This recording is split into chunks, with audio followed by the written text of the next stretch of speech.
कभी उल्टा काम किया है? जानते हो यार, आज तक तुमने कोई सीधा काम किया ही नहीं होगा। मैंने कौन सा किया है। तो आज हम करने वाले हैं एक्सरसाइज 1.3। अब इसमें है अंडर रूट 5 को हमें अपरिमेय सिद्ध करना है। अब इसके लिए हमें करना पड़ेगा उल्टा काम, जो कि हमने हमेशा से किया है। कभी सीधा काम तो हमने किया नहीं। ठीक है, तो रूट 5 को हमें अपरिमेय सिद्ध करना है। तो इसके लिए हम वही करेंगे जो हमने हमेशा से किया है, उल्टा काम। ठीक है, उल्टा काम कैसे करना है? रूट 5 को अपरिमेय सिद्ध करने के लिए हम पहले माना माना रूट 5 एक परिमेय संख्या है। अब परिमेय संख्या होने के लिए क्या नियम थे? पहला नियम तो ये था कि जाके बेसिक्स पढ़ के आओ यार, बेसिक्स नहीं पढ़ते तुम लोग। तो पहला नियम क्या था?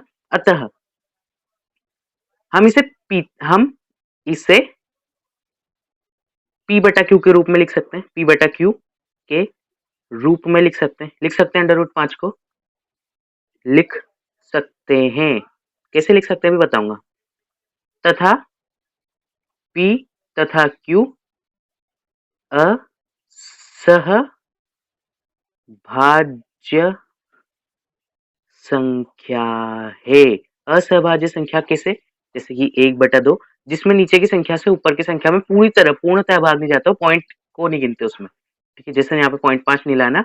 अगर यहाँ पे 2/2 आ रहा होता तो ये सहभाज्य संख्या हो जाएगी। इनका हम पूरी तरह से निकाल के इसे 1 लाएंगे।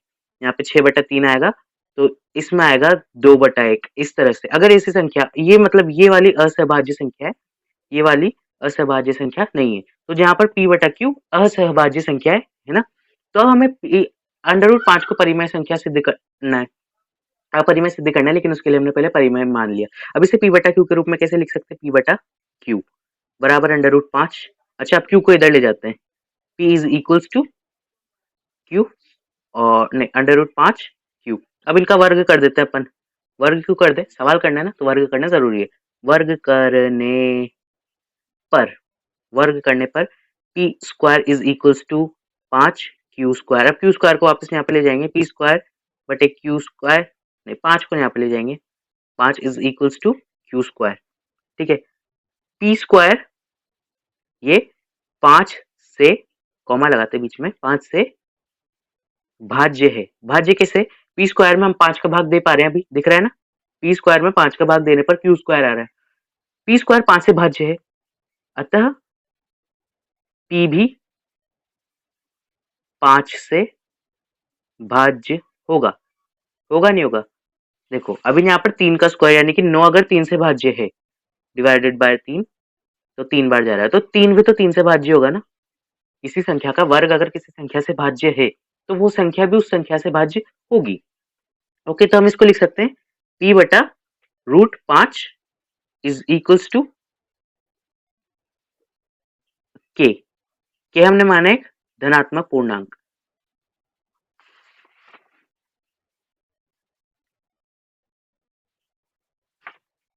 रूट 5 नहीं लिखे यहाँ पे, p बटा 5 है ना, ये हमने मान लिया एक धनात्मक पूर्णांक। ये कैसे निकला?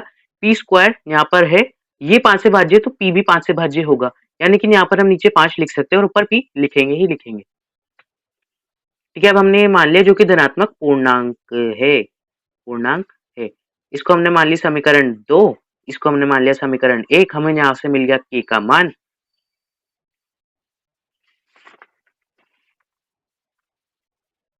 अभी क्यों मानेंगे?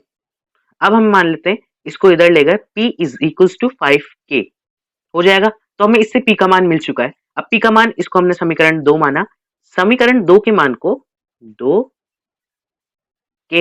को 1 में रखने पर, ठीक है, तो p square is equals to 5k का whole square upon 5 is equals to q square. 5 का स्क्वायर होता है 25, 25 के स्क्वायर बटे में 5, 5 से गया 5 बार, 5 k square is equals to q square. Okay, तो k square is equals to q square बटे 5। अब यहाँ पर क्यू स्क्वायर भी 5 से भाज्य हो रहा है, क्यू स्क्वायर 5 से भाज्य है, अतः क्यू भी 5 से भाज्य होगा। होगा इसे, यहाँ पर p स्क्वायर 5 से भाज्य था, तो p भी 5 से भाज्य था, तो यहाँ पर क्यू स्क्वायर 5 से भाज्य, तो q भी 5 से भाज्य होगा। ठीक है? यह गलत है। गलत कैसे? क्योंकि हमने अगर ये संख्या भी 5 से भाज्य हो रही है, ये संख्या भी 5 से भाज्य हो रही है, तो कैसे गलत नहीं होगा? देखो, ये भी 5 से भाज्य हो रही है और ये भी, q दोनों ही 5 से भाज्य हो रही है, लेकिन हमने ये दोनों ही असहभाज्य संख्या ली थी। अब यहाँ पर अपन ने असहभाज्य मान लिया, अपन ने 1 ले ली और 2 ले ली, दोनों 1/2, ठीक है? ये हो गया हमारा p, ये हमारा हो गया q। ठीक है? अब ये असहभाज्य संख्या है, अगर 1 5 से भाज्य है, तो 2 तो 5 से भाज्य हो ही नहीं सकती, नहीं हो सकती ना? उसी तरह से ये गलत है क्योंकि हमने प्रारंभ में p/q असहभाज्य संख्या ली थी।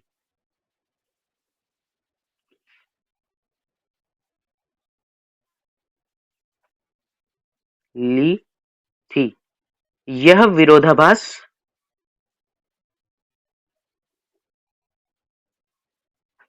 हमें इसलिए प्राप्त हुआ क्योंकि हमने प्रारंभ में ही गलत परिकल्पना की थी कि √5 एक परिमेय संख्या है। अतः √5 एक अपरिमेय संख्या है, ये हमने सिद्ध कर दिया। ये आप नोट्स में जाके देख सकते हो, मुझे लिखना ज़्यादा पसंद नहीं है, आपको पता ही होगा।